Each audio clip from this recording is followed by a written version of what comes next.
हाँ तो दोस्तों, क्या कंप्यूटर आज के ज़माने की चीज़ है? नहीं दोस्तों, कंप्यूटर का जो कॉन्सेप्ट है वो लगभग 3 से लेकर 4000 साल पुराना है। अगर मैं आपको सबसे पुराने कंप्यूटर का एग्जांपल दूं तो दोस्तों उसका नाम है एंटीक्विथ्रा मैकेनिज्म। तो दोस्तों एंटीक्विथ्रा जो मैकेनिज्म था वो हमारा प्लैनेटरी जो पोजीशंस होती है उन्हें दिखाने के काम आता था कि हमारा सोलर एक्लिप्स कब होंगे, उन्हें दिखाने के काम आता था। उसके अलावा जो हमारे स्टार्स की पोजीशन है वो साल में किस वक्त हमें कहाँ पे कौन सा स्टार दिखाई देगा उसे दिखाने का काम आता था। तो दोस्तों इसके अंदर टोटल हमने 400 के लगभग गियर्स का इस्तेमाल कराया था, जिनका साइज आधे फीट से लेके 4 mm तक था। तो दोस्तों ये एक बहुत ही कॉम्प्लेक्स डिवाइस थी, लेकिन पूरी की पूरी ये थी मैकेनिकल डिवाइस थी। उसे चलाने के लिए हमें अपने जो हाथ का है उसका इस्तेमाल करना पड़ता था, क्योंकि उस वक्त हमारे पास कोई एनर्जी सोर्स नहीं था कि हमें डिवाइस को वो ऑटोमेटिकली चला के दिखा सके। अब दोस्तों कंप्यूटर कोई भी डिवाइस है जो हमें एक तरह का कैलकुलेशन होती है उसे करके दे सके। अब दोस्तों जो डिवाइस हमें सिर्फ एक तरह का कैलकुलेशन करके देती है उसे हम सिंपल टर्म में कैलकुलेटर बोल देते हैं। अब दोस्तों जो कैलकुलेटर है वो उसका जो कॉन्सेप्ट है वो एक रूडिमेंट्री कॉन्सेप्ट है कंप्यूटर का। दोस्तों अब जो कैलकुलेटर है दोस्तों, कैलकुलेटर हमारा कोई भी हो सकता है। वो हमें ज्योमेट्रिक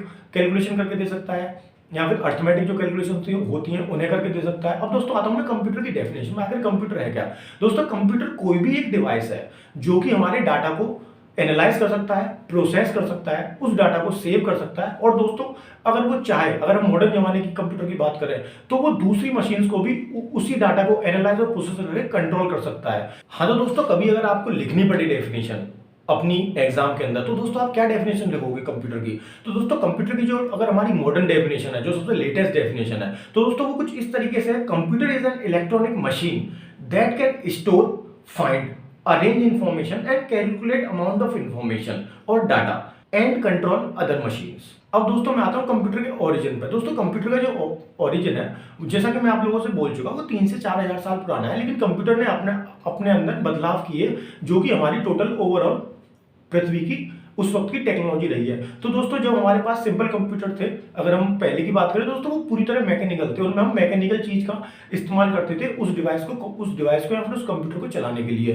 फिर बाद में हमारा डेवलपमेंट हुआ हाइड्रोलिक का। तो दोस्तों हम कंप्यूटर के अंदर हाइड्रोलिक प्लस मैकेनिकल कंपोनेंट्स का इस्तेमाल करने लगे। उसके बाद दोस्तों हमारा इलेक्ट्रिसिटी का जब हमारे पास आई तो दोस्तों उसमें हम इलेक्ट्रिसिटी, हाइड्रोलिक कंपोनेंट और मैकेनिकल कंपोनेंट का इस्तेमाल करने लगे। और दोस्तों फिर अगर हम आज के जमाने कंप्यूटर की बात करें तो दोस्तों उस वक्त आविष्कार हुआ था इलेक्ट्रॉनिक्स टेक्नोलॉजी का। तो दोस्तों उसके बाद हम इलेक्ट्रिकल, इलेक्ट्रॉनिक्स और दोस्तों मैकेनिकल का इस्तेमाल करने लगे। और दोस्तों हाइड्रोलिक इसमें से इसलिए हट गया क्योंकि जो हम हाइड्रोलिक जो हम काम करते हैं दोस्तों उसकी जगह हमारी ले ली मोटर्स ने, और वो चलती है इलेक्ट्रिसिटी से।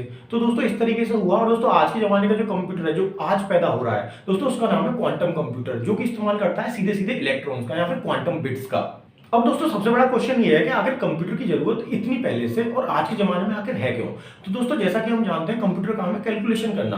अब दोस्तों जो कैलकुलेशन होती है वो बहुत सी बार कई ज्यादा कॉम्प्लेक्स हो जाती है, जिसकी वजह से उन्हें इंसानों के द्वारा करना बहुत ही मुश्किल हो जाता है। अगर उस एक प्रॉब्लम को करने के लिए इंसान बैठाए भी जाए तो दोस्तों हमें इतनी देर हो जाएगी कि फिर उस कैलकुलेशन के रिजल्ट का कोई भी फायदा नहीं होगा। दोस्तों कंप्यूटर बनाने का सब मेन जो कारण है वो ये है कि कैलकुलेशन को हमें जल्दी से जल्दी, जितना जल्दी हो सके उतनी जल्दी हमें प्रोसेस करके रिजल्ट को पाना है। क्योंकि दोस्तों जैसे वेदर फोरकास्टिंग का डाटा हो गया, अब दोस्तों हमारे पास डाटा आ तो गया, लेकिन अगर हमें ये नहीं पता कि आगे जो तूफान है वो कितनी देर में आएगा। अब दोस्तों वो तूफान है वो आने वाला है 2 दिन बाद, लेकिन हमारी जो मशीन है वो कैलकुलेट करके दे रही है डाटा को 7 दिन के बाद। तो दोस्तों जिसकी वजह से हमें कंप्यूटर वो चाहिए जो फास्ट से फास्ट कैलकुलेशन करता हो। और दोस्तों इसीलिए हमारे डेवलपमेंट है प्रोसेसर का वो कभी भी रुका नहीं है। को कंप्यूटर की जो ताकत है वो अपने आप में दोस्तों हर साल बाद लगभग दुगनी हो जाती है। तो दोस्तों ये आता है मूर लॉ के अंदर।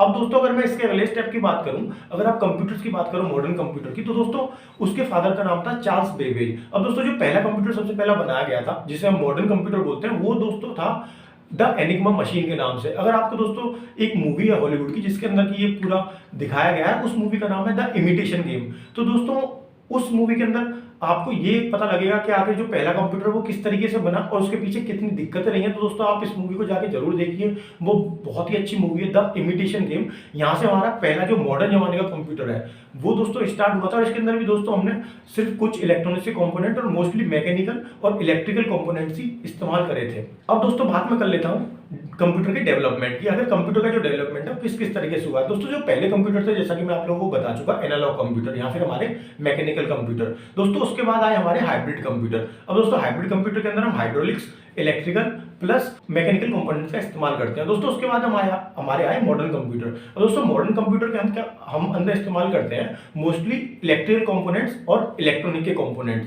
अब दोस्तों आने वाले टाइम का कंप्यूटर कौन सा होगा दोस्तों, ये बात सही है, कंप्यूटर यहाँ पे नहीं होगा दोस्तों। कंप्यूटर ने ही एक नए तरह के कंप्यूटर को जन्म दिया, उसका नाम है दोस्तों क्वांटम कंप्यूटर। और दोस्तों क्वांटम कंप्यूटर हमारी क्यूबिट्स का इस्तेमाल करता है, या फिर हम सीधे सीधे टर्म्स में कह सकते हैं इलेक्ट्रॉन्स का इस्तेमाल करता है। क्योंकि दोस्तों जो इलेक्ट्रॉन है वो एक ही टाइम में कई जगह हो सकता है, तो जिसकी वजह से वो हमें अलग अलग जो रिजल्ट्स होते हैं वो एक साथ दे सकता है। तो दोस्तों आज के जमाने का कंप्यूटर है, आप इसे जाके सर्च करिए। ये टेक्नोलॉजी अभी दोस्तों गूगल ने और IBM ने जनरेट करी है। दोस्तों जो सबसे पावरफुल कंप्यूटर है हमारे सुपर कंप्यूटर्स, वो एक देश के पास होता है खुद के लिए अपने डाटा को प्रोसेस करने के लिए। तो दोस्तों ये जो कंप्यूटर है अपनी रूडिमेंट्री स्टेज में भी उनसे कहीं ज्यादा पावरफुल है। जो हमारा सुपर कंप्यूटर किसी कैलकुलेशन को 10,000 साल में करके देगा, ये दोस्तों उसी कैलकुलेशन को मात्र 7 दिन के अंदर करके दे सकते हैं। तो दोस्तों क्वांटम कंप्यूटर आने वाले टाइम के कंप्यूटर्स हैं, बट ये दोस्तों सुपर कंप्यूटर की जगह लेंगे। अब अगर हम दोस्तों उस कंप्यूटर की बात करें जो किसी कंपनी ने बनाया था, तो दोस्तों पहला जो कंप्यूटर मॉडर्न कंप्यूटर है वो जिस कंपनी के द्वारा बनाया गया था दोस्तों, उसका नाम है ENIAC। ENIAC को दोस्तों हमारी बनाया था IBM ने। अब दोस्तों जो इसकी डेफिनेशन है वो है electronic numerical integrator and computer. तो जैसा कि आप देख सकते हो दोस्तों, इंटीग्रल जो शब्द का मतलब है दोस्तों वो एक मैथमेटिकल टर्म है, वो चीजों को जोड़ने के काम आता है कैलकुलस के अंदर। तो दोस्तों जैसा कि आप देख सकते हो कंप्यूटर जो है वो हमेशा जुड़ा रहेगा आपके कैलकुलेशन से। अगर दोस्तों कोई भी चीज है वो कैलकुलेट नहीं करती है तो दोस्तों इसका मतलब ये है वो कंप्यूटर नहीं है। और दोस्तों कुछ सालों पहले हम दोस्तों कंप्यूटर के साथ इंजन का भी इस्तेमाल करते थे दोस्तों, क्योंकि उसे चलाने के लिए जो हमारी ताकत लगती थी वो लगभग हमारी जब मैकेनिकल होते थे कंप्यूटर उस वक्त एक इंजन के बराबर ही लगती थी दोस्तों। हम उसे कंप्यूटर इंजन भी बोलते थे कई बार। अब दोस्तों आने वाले जमाने का कंप्यूटर क्या होगा दोस्तों, जैसा कि आप जानते हो उसे हम बोलेंगे क्वांटम कंप्यूटर। हमारी IBM, हमारी गूगल है और दोस्तों और कई सारी कंपनीज हैं जो इनको बना चुकी हैं, लेकिन ये अभी अपने डेवलपमेंट फेज में है। लेकिन ये अपने डेवलपमेंट फेज में भी इतने ज्यादा पावरफुल है कि जो हमारे सुपर कंप्यूटर्स है दोस्तों उन्हें पीछे पछाड़ देते हैं। जैसा कि एग्जाम्पल मैं आपको दे चुका कि जो हमारा 10,000 साल लेगा कोई कंप्यूटर, सुपर कंप्यूटर सबसे ज्यादा पावरफुल कंप्यूटर हमारा किसी प्रॉब्लम को सॉल्व करने में दोस्तों उसे सिर्फ 7 दिन में कर देगा। तो दोस्तों जिसकी वजह से जो क्वांटम कंप्यूटर है वो आने वाला भविष्य है। अब दोस्तों अगर आप ये देखना चाहते हो कि हमारे जो कंप्यूटर के टाइप्स हैं वो टोटल कितनी तरह के होते हैं, तो दोस्तों जो मेन मैं आपको बता दूं तो दोस्तों वो है हमारे hybrid computer, analog computer, digital computer, quantum computer. अब दोस्तों इनके बारे में पूरी तरीके से जानने के लिए आप दोस्तों आई बटन पर क्लिक कर सकते हो। वहां पे आपको जो कंप्यूटर की अगली वीडियो है वो आपको इजीली मिल जाएगी। तो दोस्तों आपका इस वीडियो को देखने के लिए धन्यवाद। और दोस्तों अगर आपको वीडियो पसंद आई हो तो आप दोस्तों लाइक करें, और दोस्तों आपको चैनल अच्छा लगा तो चैनल को सब्सक्राइब करें। और दोस्तों आपका बहुत बहुत धन्यवाद।